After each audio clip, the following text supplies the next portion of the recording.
Eyafiirwa abaana 8 Roger ennaku akatambi ogenda kuba ng'okafuna mu maaso awo. Omukulembeze w'eggwanga amaze ate n'asisinkana abasuubuzi b'omu kibuga Kampala maziga meereere mu sayidi ya Honorable Wanita Amonga. Bannange ebivaayo si birungi n'akamu. Joseni Beki muyina mu maaso awo King Saha bannange naye tasaalikako omusaale. Mugamba mutya, mwasibye mutya abantu bange? Kansuubire muli bulungi. Full Figure, Spice Dana nabo babatutte kaguddeyo ng'enkola yaffe. Mbasaba vidiyo eno mugipe like era nensaba gwe wenna atanaba kusubscribinga wano ku Suvia News Extra nti mukwano subscribinga era onyige ne mu notification bell olemesibwanga byonna bye mba nteekayo wano ku Suvia News Extra. Sheikh Hamad Kakayire onono nga mulumbi wa dduwa era ng'akola ku nsonga z'amaka business tezitambula bulungi. Oyagala kugenda bweru kwegamba akola ku bintu bingi nnyo nnyini ddala era ng'ennamba ye weri awo ku screen gwe wenna amwetaaze osobola okumukubirako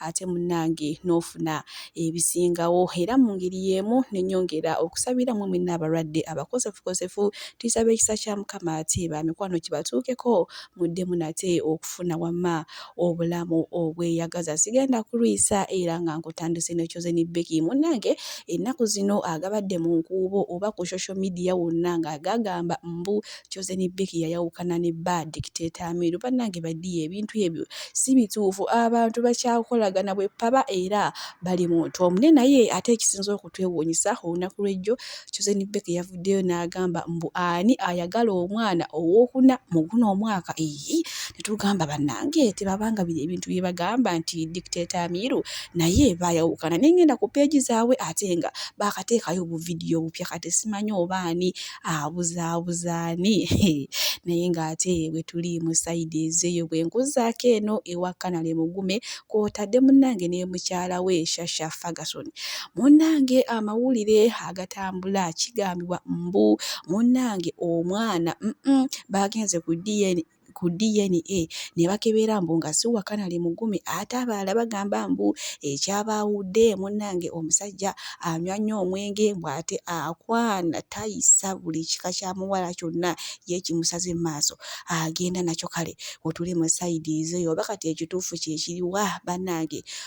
Bannange ennaku eri mu bantu mbadde ntambulatambula n'engwate kukana akatambi nga wookalaba oyo jjajja ng'akaaba ng'ali mbulumi obw'ekitalo ng'agamba nti yazaala omwana omu. Oyo omwana yazaala abaana 5 kyokka yali yakamala okubazaala we bati bwe ppa munnange naye n'afa. Abo abaana nabo olwakulaakulamu ate ne bafa akawuka ka siriimu nga woolabaawo. Kale mpulidde kinkutteko era ngenda kubanga naye mubateerako mu maaso awo bambi nammwe mwewulirireko. Kale bikwasa ennaku bikaabya naye ate nga Mungu yawa ate era yajjawo bambi jjajja waffe Guma era abasonyiwe byonna ebyabasobako. Ddala omu gwe nazaala n'afaako n'abazzukulu be yali ampadde baali 5 ne bafa siriimu era guwulira Ndabyako akatambi bannange ne mpulira nga n'amaziga gampitamu nenga katusabe omukama munnange jjajja waffe akugumye. Bwe nkuzzaako eno ewa David Louise Rubongoya onono munnange ng'olunaku lw'ejjo bw'ati ate bwe yafunye akamwenyu ku matama era nga mami waffe omulungi omukyala w'eka yatukubiddewo bebi era nga munnange bw'atyo yavuddeyo n'atutegeeza nti mami ne bebi bonna bali fayini munnange era ne yeebaza bwe nkongerayo ne mwana mulenzi Ronaldo Kyalimpa onono nga yakuba hiiti bannange ey'olusuku lwa seminti kwegamba akayimba kakyaka nnyo nga n'omwana omuto yakayiga okwogera ndowooza ng'ayinza okutandikira eno gyenzaala olusuku lwa seminti simanya tulya biki ako nno munnange. Oluvannyuma lw'okuba hiiti bw'atyo era we yamera amampaati n'aka ku mami we n'amuvuma awo wonna we yafunira akisidenti munnange nga yeeyisiza ddala bubi nnyo eri maama we. Omanyi abantu abasinga kasa bafunamu ku linnya munnange abazadde abaabazaala babayisiza ddala nga bitagasa naye olunaku lw'ejjo bw'ati ate yagenze n'amwetondera era n'amusalira ente wamu n'okumuzimbira ennyumba era nga bw'omanyi munnange essanyu lya maama n'amusabira emikisa ate gimuwerekere yonna gy'aba alaze. Kale we tuli mu sayidi ezeeyo bwe nkuzzaako eno olunaku lw'ejjo munnange ate abasuubuzi b'omu kibuga Kampala era nga bwe batyo basinkanye omukulembeze w'eggwanga w'eggwanga Yoweri Kaguta Museveni ate okubakolera ku nsonga yaabwe ey'omusolo omanyi gwo gubadde gulinnye kwegamba nga ebintu byonna tebikyepankirwako. Omukulembeze ngenda kuba ate mubatuusako mu maaso awo ku bimu bye yayogedde naye yagambye nti alina emyaka 80 ssaawa zonna n'atera okufa bannanga abantu ne baseka oba kiki ekyaseseza. Nze n'emyaka 80 ndi kumpi kugenda mu ggulu.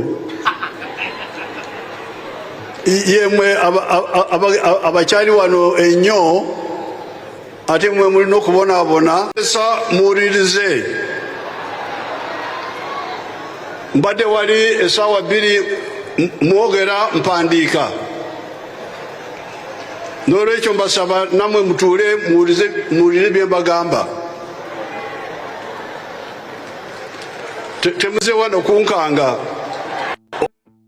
Bw'ati ate omukulembeze w'eggwanga Yoweri Kaguta Museveni era nga munnange essaawa yonna abasuubuzi b'omu kibuga Kampala abaaliziddwako akaseko ku matama munnaaye kuba yabasisinkanye era ne boogera byonna ebibaluma bye bayitamu omusolo envuga gye gubavugamu. Munnange mwana muwala Evelyn ono nno ng'akola ku Galaxy Pharma munnange yavuddeyo n'alumiriza Alien Skin mbu yamukubye empi era nga njogera mwana muwala ono Evelyn bw'atyo yagenze n'awaabira Alien Skin. Abamu bagamba mbu yamukubye empi 7 abalala mbu yamukubye oluyi lumu ku ttama mbu era ettama lyonna lizimbye era ali mu ddwaliro bannange. Kale ate embeera bwetuwiri abalala bagamba Alien Skin tasobola mwana ate yakuzibwa kubanga alina empisa z'omu bantu kwegamba byo biri eyo ku social media wamma biyitingana. Bwe nkongerayo ne Honorable Speaker Rita Amonga ono nno munnange bwenjogera ate gaakaaba gaakomba era nga kiddiridde n'ekibuga Dubai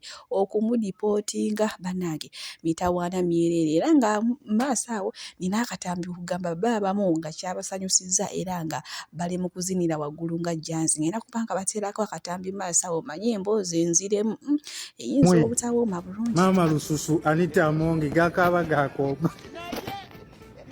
ne Dubai emusankishonize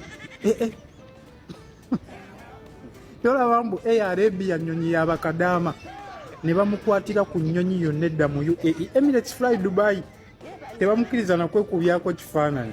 Kati bizinesi ze zonna zadde alina mu UAE. Mulowooza sipiika tagenda kuddugala. Kati ekiziga agenda kijja wamazi. Ekiziga agenda kijja.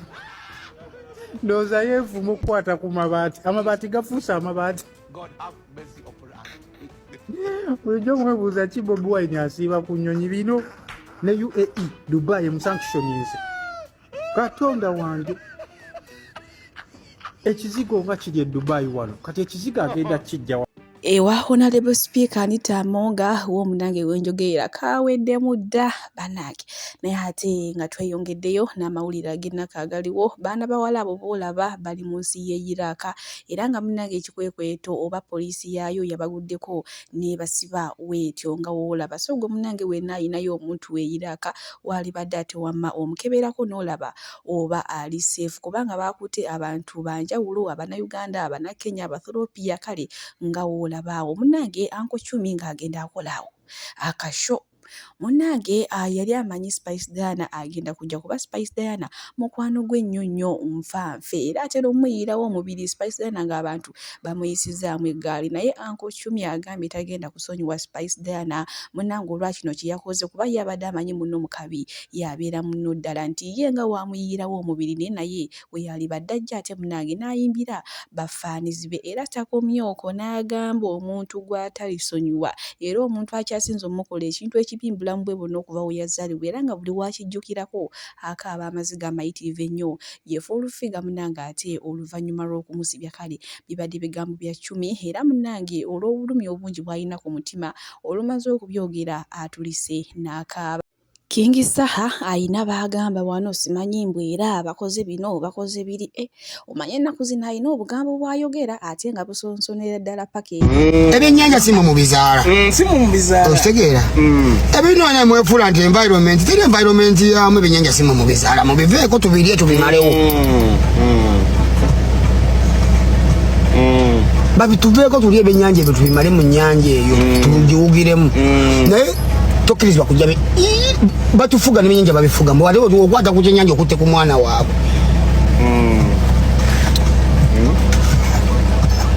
Buli muntu akasente alyanga akasembayo sente zonna abantu balya lasiti kasima kakwatirayo n'abakayo akalala.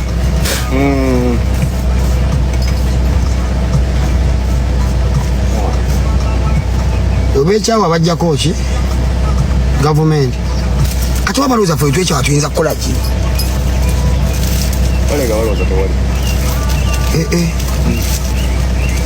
Bye byasaha nga tubyerekereza bwentyo nkuvuze butereevu ate paka wa Minada Queen ate mulowooza omuhazibandi teyamuyiyeemu emmotoka empya nga woolaba omunange Aviator yabikoze byonna era nga maaso wabaddewo ekigambo nti Happy Mother's Day banange.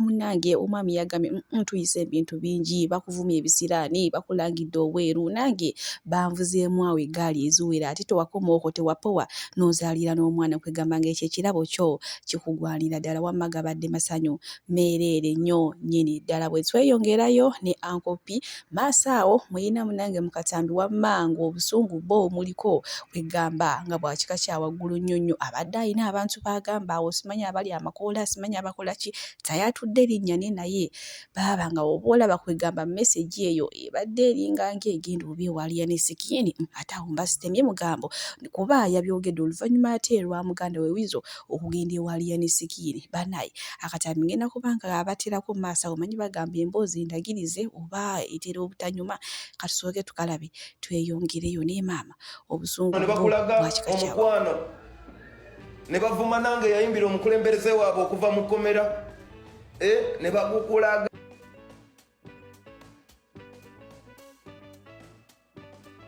mukwano ne babalaga omukwano ne mugufuka mu ccupa osegeera ne batagulaga nanze eyayimbira omukulembeze ne bagulaga mmwe kati ate you want to blame me, you want to bring Palazzo again. Boy nze sikolima njogera nabagamba I can back up what I talk byenjogera mbiyitamu mwe mumpisa mbyempisemu wabula mwesudiya mwe simanyi obulogoyirogoyi buki obulala obuli omuddo obulogoyirogoyi budonki buli awo bukamero obubuzibuzi mwenna muli awo mulidde omuddo mbu kati again you want a chance from Palazzo. Leave Palazzo alone. Palazzo gyali alyoke gwe weetaaga okusabirwa basibula nga mbagamba mweberere mu boy but don't ever bokeeranga n'oloota nga Palazzo alwana n'empologoma sabira empologoma usegedde kati mwenna obubalasi gwe todangamu okundirako omuddo shara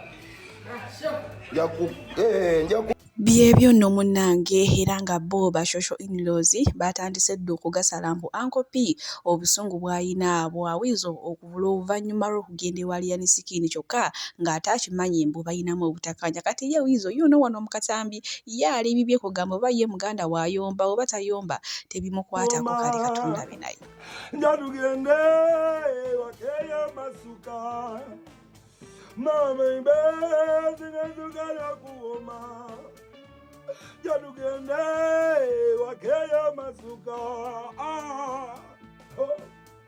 bedumbuli bwe nkuzzaako eno ewava Peace ono nno ng'atanabagenda wa Jeff Kiwa nga yasooka kukwatagana ne Mudra ndowooza munnange oluvannyuma ne bafunamu obutakkaanya kuba abantu abasinga baali bamanyi nti bali mu nsonga z'omukwano ate ndowooza ekitaakwatagana bulungi ava Peace olwagende wa Jeff Kiwa Mudra n'asalawo n'aleeta mwana muwala Winnie wa mami naye munnange ava Peace babadde balina bye bali awo ne Winnie n'abaana abalala bangi nnyo olwataddemu akayimba ka Winnie munyini wa mami Ava Peace yatuuliddewo bannange kwegamba ekiraga nti ye eyo gyali ndowooza talinayo mirembe ewa Jeff Kiiwa era singa afuna akakisa ndowooza Mudra akamukomyawo bambi yalikomawo. Omwana yatuuliddewo ng'alaga kayimba ye teyeetaagira kudda. Ne bannange bantu bange kiki ekiri mbufumbo agali mu nkuubo munnange awo omwami wa Vivian Tendo twamulabako awo ng'afumba emmere ng'ayoza engoye wamma kwegamba ng'oyinza ogamba nti ye mukyala ewaka naye bye naakategeerako munnaye mbu baayawukana baawukanye tebazaddeyo yadde nakabebi bye biri mu nkuubo si bigambo byange wabula nange ate mbijja eyo nenzija nembe batuusaako wano ku Suvia News Extra mbu munnange ndowooza omusajja yalaba ng'omuwala tajja kumusobola oba sireeya nnyo oba kiki ekyabatabula naye ng'awo mbitegeera nja kujja mbibatuuseeko era munnange bw'ababa nga tewaliwo kintu kiriwo era nja kujja mbagambe nti munnange bali abantu ababyogera baali basala mugambo anti kaduuka muyina maaso awo mukatambi bannange kyakoze abasajja asuusizza abasajja abalimba abaana b'abandi ne mubakwana mbu ne mulaga nti mubaagala kyokka ate ku endi ne mubasuulawo ne mugenda n'abantu abalala ngenda kuba mubalekerako mu maaso awo naye nga timwerabira Sheikh Hamad Kakayire ono nno nga mulombi wa dduwa era ng'akola ku nsonga z'amaka bizinensi oyagala kugenda bweru n'ebintu ebirala bingi nnyo. Ennamba ye weri awo ku sikulini ate osobola okumukubirako n'omanya abasajja bw'otabagenda mpola osobola okugwa eddalu tosobola kumanya kituufu kye baagala ne bw'obeera innocent emirundi 1000 bw'aba takwagala ng'alinayo omulala gw'ayogera naye.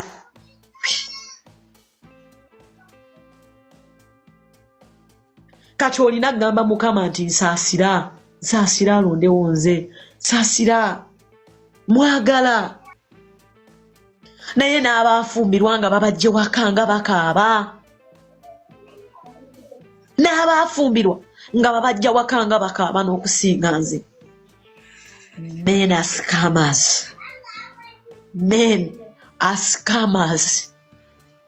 Bw'oba n'obwangu mwesooka omutte nga tannakutta ng'olaba kubanga ffe abakazi olowooza omaze kunywa butwa olwamala okubunywa bwenti nezijukira nti ndiko abaana. Men are scammers. They are scamming billions of women.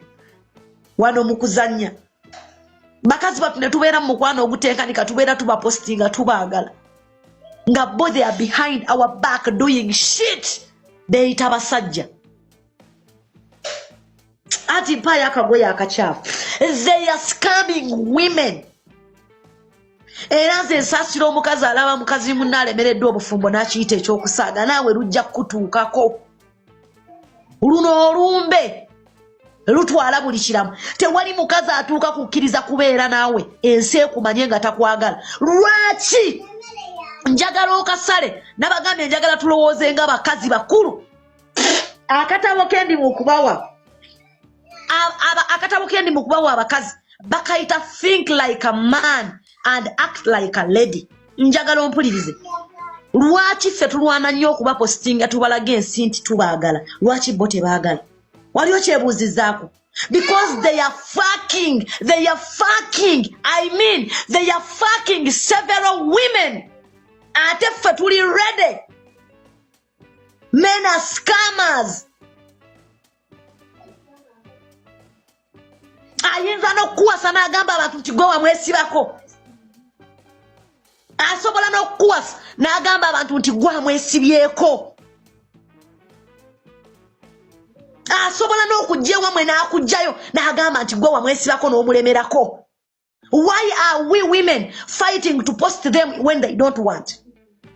Because we are many. Tebannayagala kulondamu. Kyokka ffe bwe batububira bwe batugamba nti batwagala bwe baagala batubeezaawo kyokka nga tubaliko abantu nga 8. In the end n'atakuwasa nakuwasa kyokka nga abadde ali awo weekuumi.